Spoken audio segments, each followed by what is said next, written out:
Eats. My name is Chef Yves Dechaine, and I have Joel Manchester and Rick Couture from Run the River, a local band here in Fredericton. Welcome, guys. Thanks. We're glad to be here. Yeah. So, guys, today we're going to be making some gnocchi, a nice, easy potato pasta. But before we start doing that, let's learn a little bit about you guys.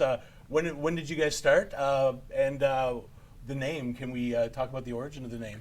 Sure, yeah. So we actually, we were one of those bands that kind of got together right after the, I hate to say it, but the pandemic.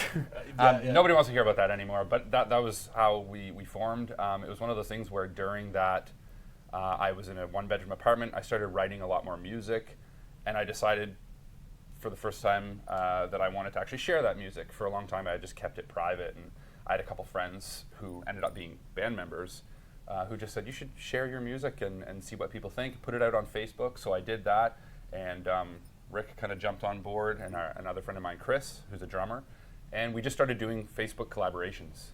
And that's how we started working together. I don't know if you have some like memories from that time. There was one time I showed up with a green screen at your house. Yeah, so we started shooting videos just like kind of low production in the backyard, and Joel would do his green screen magic. Socially distanced, yeah. Of course. Okay. So I showed up and put a green screen, and then I like ran away and was like, action Rick, and then he did his thing. And then the band name was just kind of a thing that we wanted something that had a meaning that we could connect to. We had a few different band name ideas, and Run the River for me just kind of means to live life, to kind of like go with the flow. In the past, I've thought it was a great analogy to think about life as a flow of a river, and you can choose to either go with that or fight against it, and then you just tire yourself out and you miss all the beauty around and all that stuff. So that's kind of where that comes from, and we like the sound of it. It has the two R's. Cool, and it's kind of fitting because you are in the city with the Woollistook running right through it, so it's kind of a shout out to your hometown. Exactly. Right yeah. on. So it kind of worked out. And then things started to open up a bit. We were able to hang out, and we said, well, why don't we jam and see if we can make a go of it? And just, gosh, the first few jams we had, it was just us figuring out like chemistry and all that stuff. But over time, yeah, we've put a lot of work in, and we're still going strong. We have two other band members, of course, now, Ed and Ross. And they came along a little bit after kind of the start between Rick and I and Chris. So, how would you classify your music? Are you guys folk, country, or just kind of? What were you saying? That's a good question. Good question. We've been trying to figure that out because we're kind of one of I think every band says this, but like we play what we want to hear. Like absolutely, we kind of play the music that we would like to hear. But for me, like I'm a big pop. Like I love pop rock. I like bands like Queen. I love the Beatles. Like a lot of these like classics, Pink Floyd. But Tragically Hip you brought up, and like amazing kind of band to think about, like as a Canadian band that not only played amazing music but also had a voice to kind of represent and use that platform to help other people that needed to maybe be represented in a certain way. Is that what you guys are looking to do? Are you guys more of, is it about the music or is it about the message? That's a good question too. Yeah. And I think it's a bit of both. I mean, of course, like as a musician, I love sharing music with people, but really, like at the end of the day, it's a big part of it is about connecting, getting a message to people, sharing a message, hearing a message, just communication. Do you guys do this full time? No, it's right now something that we do when we can schedule it. So the band, we try to practice every week, but for us, it's one of those things where everyone has full-time jobs. Yep. It's typical for artists, I think, and I'm sure any artist watching or listening to this is, they know that like if you could make your passion into something that you're making enough money that you could maybe stop doing the things that you're less passionate about. That would be cool, but not everyone gets that opportunity, and that's fine too. I don't know if you want to speak to that at all, because yeah, I mean, like I work a day job. I think like everybody has their own thing, like not just the day jobs, but the family life and stuff like that too. That can be challenging to, scheduling. So like Joel said, we try to get in once a week, but sometimes like one of the guys might have something on the go, like one of us works shift work sort of thing, and then there's just life, right?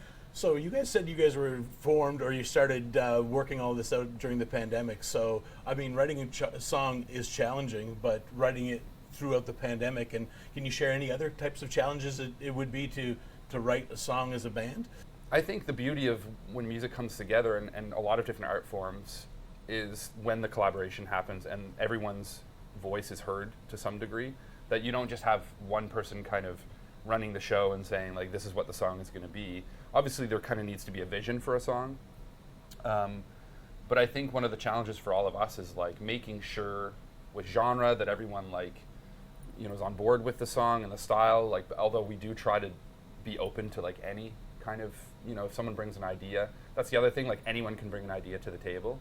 I think we haven't really struggled too much with that process. I think we've been able to figure it out and work together quite well on writing songs. So is it created like on the floor? So while you guys are jamming, you come up with a riff, and then say Rick will pull in with something else, and then just kind of boss them in from there, or is it kind of music built and then lyrics around, or are you building your music around the poem or the lyrics that you guys are creating? It mostly starts with this guy, honestly. Like other than the odd, we might come up with like something neat off the jam floor, but usually Joel will have something in mind, kind of write that out, write the lyrics and like all the melodic components, and he'll bring that to the rest of us, and we'll kind of fill in and help grow the song to its maturity. And kind of bring it to where the touches and again, bringing your personality into the song, like Joel was saying. That's awesome. Yeah, for sure. It's like a recipe. I do the same thing. I build it, I make it, I taste it, and I go, geez, I'm disappointed. Yeah. What went wrong?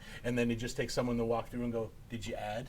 And then you're like, it's so funny. Right? Yeah, the other perspective sometimes is huge, right? Exactly. To just be like, yeah, you wouldn't have thought about it because you're too close to it. You're too invested almost. And I think art, it's such a cool medium, because when you're creating art, cooking, painting, music, poetry, whatever it is, you're kind of tunnel vision with your creation, and then you might not know why it succeeded or failed. Right. Like someone might be, that's the best thing you've ever cooked, and you're kind of like, I threw that together. Like, absolutely, yeah. It's not something you spent like days slaving over. It's just this quick thing that you put together. Perfect. So we'll be back after these few messages, and I'll show you guys the simplicity of gnocchi. Amazing. Perfect.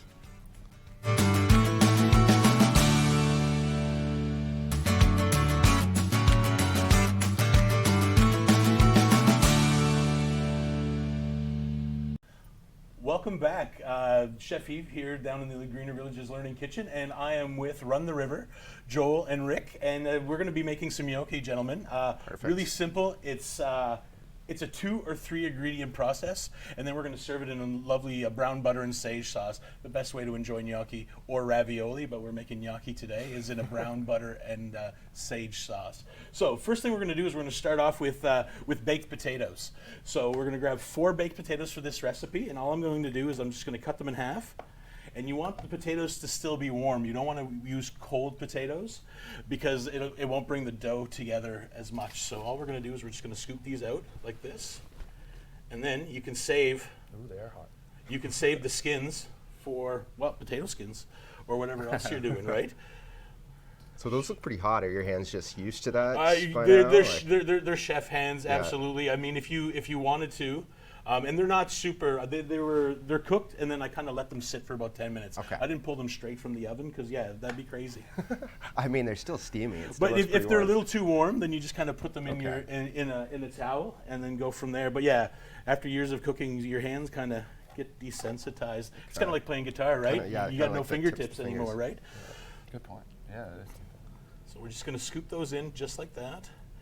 And then, but for years I used to boil my potatoes because it was quicker and all that. But then I realized, or as I was reading, that you're putting a lot of moisture into those potatoes. And to make a nice fluffy gnocchi, you don't want a whole lot of moisture. You want things to be fairly dry. So I started baking them. Makes sense. What gnocchi, where does that come from? It is an Italian dish. Okay. And it's basically... I think it's translated into little pillows. Yeah, and all it is, and it's really simple, it's just potatoes and flour if you wanted to make it vegetarian or vegan. Okay. We're adding some egg yolk, just like pasta. It'll just kind of make it a little bit more luxurious, a little bit more velvety on the palate. So I like to add... Velvety on the Palate. Yeah, it's nice. Another good band name. I was just going to say we should call the band Velvety on the Palate. But then we'd have to be like soft jazz or something. Something like that, yeah. Perfect. So there we go. We've got our potatoes right here, and then all I'm going to do is a lot of chefs will do this right on the counter if you're making pasta. I find in the bowl it kind of contains it, and then I don't have a huge mess to clean up. So I'm just going to move this around and just cool them off a little bit because you don't want them super, super hot. like that. And then now all I'm going to do now is I'm going to add my egg yolks, just like this. And again, just mix them around like that. You don't want the egg to scramble or cook, right? So you're just kind of moving it here. And at this point right here, I'm going to add half of my flour. So we've got about 4 potatoes, which is about a kg of potato, 3 egg yolks, and then I've got probably about a cup or so of flour. So we're just going to add our first little bit right like that. Now at this point right here, I'm just going to start using my hands to start bringing the dough together. And you don't want to push it and knead it too much. You just kind of want to, like a pie dough, just bring it together until you get a nice dough like that. And then we'll just keep on keeping on. Here, we'll put the rest of that flour in there like this. And then again, when you're sifting it, because see, we a little bit of the paper from the bag got in it by accident, and it happens. But that way, any kind of impurities or anything like that will get worked. We'll get eliminated exactly. And all we're going to do now, guys, is we're just going to bring this into a nice, soft dough. And you notice I'm just folding it. I'm not pushing it down like you would with bread dough. I'm just kind of picking everything up and trying to get the potato to absorb as much flour. That's that technique called folding in. Folding, yeah. I know, I've heard of that. There you go. I've heard of it. So you had about how many potatoes in there? Was it 4? I've got about 4, which is about a kg. So Which would that serve? well, the way I look at it is it should serve about 4 people. We've got 4 potatoes, and then you add the flour. So, and that's just it's not a hungry man's portion. It's a good restaurant-sized portion, right? So you're going to get about 4 or 5 ounces worth of pasta out of it. Okay, and let's say like not all of it was eaten. I mean, you said they're small portions, but can you freeze that afterwards? Like, absolutely. What you could do is say if you got nothing to do on a Sunday afternoon and you want to kind of meal prep or whatever, you can make a bunch of this and then just make it. Before you bake it, or before you boil it, just put it in the freezer and you can then thaw it to order. Okay. Can you just throw it right from the freezer into the boiling water, or should you thaw it out? You can. It'll just take 10 more minutes to cook. So when we're going to cook it, you'll see that there's a process. So it'll take a little bit longer to cook, but the results are the same. Okay, neat. So there we go. So now we're getting to a nice consistency right here. Does it just like scale up? I mean, I guess it's simple ingredients. So it's just like more potatoes, more flour, more eggs. Well, exactly. Yeah. So all I'm doing is I found it a little sticky. So all you want to do is you want to bring it to the kind of should be soft like your earlobe, is what I tell most people. You checked? I checked too. I used to say soft like my cheek, but my cheek's a little furry, and so are yours. So it kind of. I've had a lot of questions from the kids I used to teach. They're like, "Well, how can it be soft if your cheek is?"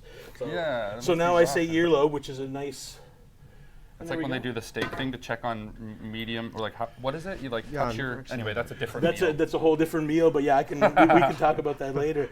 All right, so now what we've got now is a lovely look at that dough right here that I'm now going to just kind of cut into 4, just like this. Can you make bread out of this kind of dough? This kind of dough? No. Okay. You'd have to add a few more things to it. Right. But, bread, I guess, has yeast and things like that. Exactly. Yeah. So what we're going to do now is I'm going to move a few things out of the way here. And then I'm going to give you guys, here we go. That's mine. You. And Perfect. then here, Joel, if you want to just stand right beside Rick right here. Okay. We'll, it's warm. Look at that. Feel like a kid when you play with Play-Doh. So yeah, so all we're going to do now is just going to grab a little bit of flour. Okay. You're going to put it down like that. So we'll get you guys to just sprinkle Lift it up flour and then all over the thing. Give you your flour. Oh, thank you. I don't know why I made a noise. Yeah, you're doing it now too. Yeah. Oh, sorry. Don't. That's my fault. So after that, all we're going to do, and it's like playing with Play-Doh, Yeah. and it's great if you've got kids and they want to help along to do. Yeah. It's great. So all we're going to do now is we're going to turn these into long snakes, guys. So with your hands together, you're going to bring it in, and then you're slowly going to kind of bring your hands out slowly like this. Okay, you're going back and forth kind of thing? Back and forth, and then just kind of splaying out. So you're going to use the palm of your hands, and then slowly work your fingers down like this. Can I throw more flour on if Absolutely. I think I need? Okay. You use as much flour as you need. I feel like I'm I'm getting sticky here. Are you guys doing a great job? Oh, thank Rick, you. you're a natural, man. Rick is a natural. I'm just trying to make it as even as possible. Yours looks like too good. It looks like I've done this Stop before, it. right? Stop Yeah. it. No, Rick's our ringer, right? Yeah. We're gonna realize he's like just a sleeper cook. Now, how Is that a thing? how thin do you want it? We're just looking at about the size of a hot dog. Okay. Oh. I think we're both there. Look at that, Rick. My goodness. There we go. So we've got these long snakes, just like this. And honestly, it really doesn't matter, guys. Okay. Good. I like to hear It's that. beautiful. That's beautiful.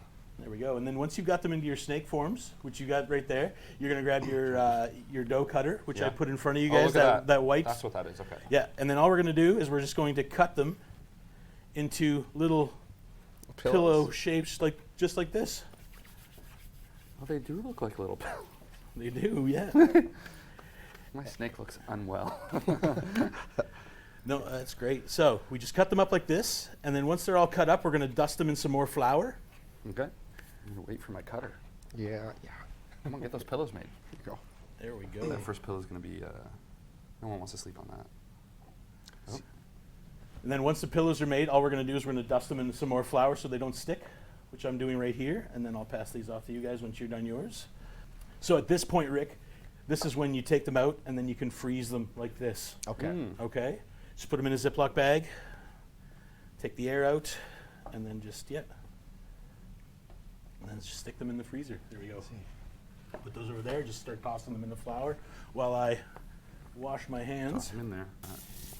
Mine got bigger on the other end. I see that. They're not as small pillows anymore. I mean, you need all different sizes of pillows. They I went think from that's like fine. mouse-sized pillows to like rat-sized pillows. That one is Yeah. okay. That's gonna work.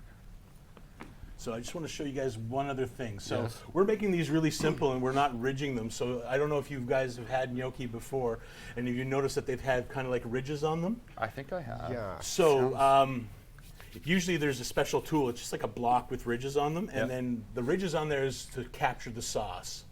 So if you're doing, I usually don't do it because once they puff up, and especially with the homemade stuff, and if I don't have the proper ridger, it just really doesn't make sense. But if you Okay. really want to put the ridges on, you grab a fork, and all you do is just kind of roll the gnocchi on the fork, and then you're going to get a more of a Oh, yeah. authentic gnocchi. I've definitely look, had this before. Now I right? see it. I'm like, yeah, I've had this before. You've had that before, Yeah. frozen at the grocery store, yeah.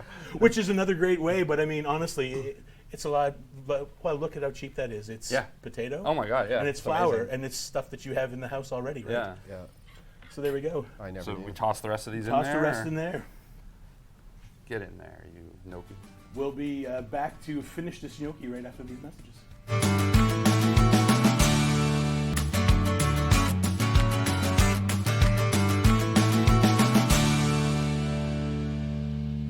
Welcome back to Easy Eats with Chef Yves. I'm here in the Greener Villages Learning Kitchen with Run the River, and we are going to finish up these gnocchi, guys. So you guys rolled them, you cut them, we dusted them. So now what we're going to do is we're going to take this spider, this strainer, and you're just going to fill it with your gnocchi, and we're just going to drop it in the water. And then you drop them in the water until they start to float. And once they're floating, you give them 30 seconds, and then they're done. So Perfect. while you're doing that, Joel and I are going to finish this sauce. So I just go right to it? Just go right to Okay, town. Yeah, perfect. absolutely. So, Joel, Yes. in this pan right here, this sauce is really, really simple. What we're going to do is we're going to grab Simple some is good. butter. Okay. And as much or as little as you want. Well, not as little as you want. I'm going to use probably about a quarter pound of butter. Okay. Which is a stick of butter for our American friends. Okay. Or if you buy this butter that's cut into 4.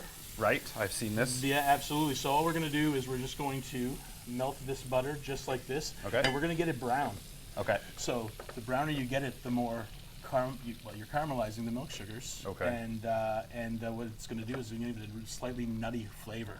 And we're not adding anything other than butter. Yep. And a classic combination with this brown butter is usually sage. So we've got a Okay. lovely sage bush in my garden bed, and I'm taking advantage of it today. So the sage is from right here. right here, yeah. This awesome. morning we picked it. So Wow. So it's very fresh. absolutely. So guys, where can we hear you guys play if we wanted to check you guys out? That's a good question. We are releasing music, or just recently released a new single called "Punch the Dark." That's on Spotify and Apple Music and all that stuff. We have a YouTube channel. We're on Instagram, so you can follow us on those things. But locally and shows like that, we play fairly often. And you can check our website. We have our shows listed that we're playing. Just recently, we've done a couple kind of contest type shows, which are always more stressful. Tell us a little bit about that. We just played one called the Rising Star contest through Harvest. Okay. And so anyone who doesn't know, Harvest is a big festival that happens, Harvest Music Festival in the Fredericton area, and it's the biggest music festival in Fredericton, I would say, and one of the bigger ones in Atlantic Canada. So it's cool to be a part of that. So we were in a contest with 4 other artists. We didn't win, but that's okay. It was a learning experience. And then we're doing a battle of the bands. And contests, anything when you're doing a contest is always more stressful. You don't just get to play and have fun. You're like, everything, I'm thinking about every move and everything I'm doing. And absolutely. But I mean, you're bound to forget about it once you get kind of enthralled. It's kind of like when I'm cooking, when I used to work and do the cooking online. Yeah. It just became second nature, and then everything falls away, right? Yeah, and that's what you hope for. Like, you hope that you get into it, and then you're. We're going. Those are starting to come up. Perfect. So we're going to leave those another 30 seconds, and which is great because look at our butter now. If you notice, look, it's brown. How it's nice and brown. Yep. And you can smell really that nuttiness, right? So we're going to turn that up just a little bit, and then we're going to add half the sage. Nice. Just like that, so we can just kind of permeate it. Just like that, and then just bring that all in. Baste yourself. So now what we're going to do is those have been rolling for about 30 seconds or so. So just pick them up and just kind of. Here we go. I'll do the first one here. Get the expert in there. Just to show you. So we're just going to pop it down like that, and it's okay if there's a little bit of water in there. That goes right in. That's because that's exactly what we want to do. Is have that. It's going to create a lovely sauce for it. Oh man. Just like this.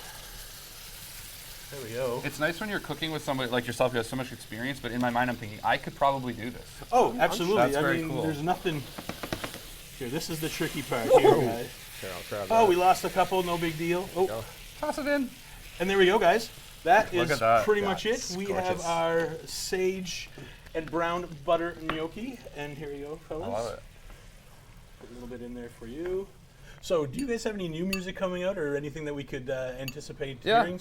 Absolutely, yeah. We just have a single that just came out called Punch the Dark, and you can check that out on Spotify, Apple Music, content on YouTube and stuff like that. Anywhere that you find the band, you can find our music. So, yeah, that's a new song that we have that just came out. You have any advice for any aspiring musicians that are looking to break in and kind of share their music with the world? Yeah, well, that's a very good question. I think, like, step one is just create, just make sure you're getting your stuff out there. Like, we started just putting music on Facebook. Start that way. People share it somehow.